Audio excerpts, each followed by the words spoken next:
Ce n'est pas tout à fait la première fois que les enseignants du privé et ceux du public appellent à manifester ensemble. Déjà l'an dernier, il y avait eu un premier appel, mais évidemment il était d'une ampleur moindre. Le privé n'avait pas tout à fait suivi, donc on peut dire qu'en ça c'est historique, c'est-à-dire qu'on va avoir cette fois-ci une grosse mobilisation du privé qui s'est vu retirer 1533 postes cette année, c'est-à-dire beaucoup en proportion du nombre des effectifs du privé. Le problème, c'est que depuis 5 ans, on a supprimé dans l'éducation nationale environ 60 000 postes. On en envisage encore 14 000 pour le budget 2012 et les enseignants estiment que là, en gros, on a mangé tout le gras, on touche l'os.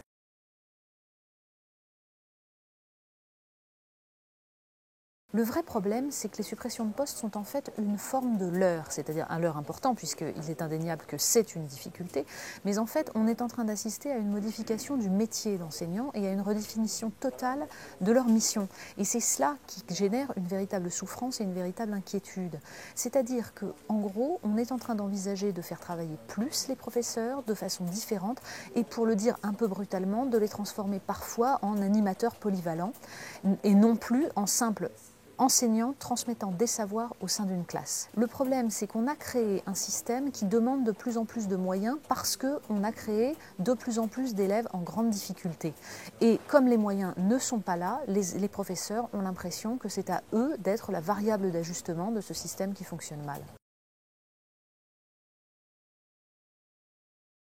Il est toujours très difficile de prévoir l'ampleur d'une manifestation. Il est sûr qu'il y a un très très grand désarroi actuellement dans les milieux enseignants. Les professeurs du privé comme du public, du primaire comme du secondaire, ont l'impression qu'ils sont en souffrance et que personne n'entend cette souffrance. Donc on peut envisager que cette manifestation sera suivie. En même temps, il y a un tel découragement de la part de beaucoup que peut-être ils ne se déplaceront pas pour manifester, même s'ils suivent le mouvement.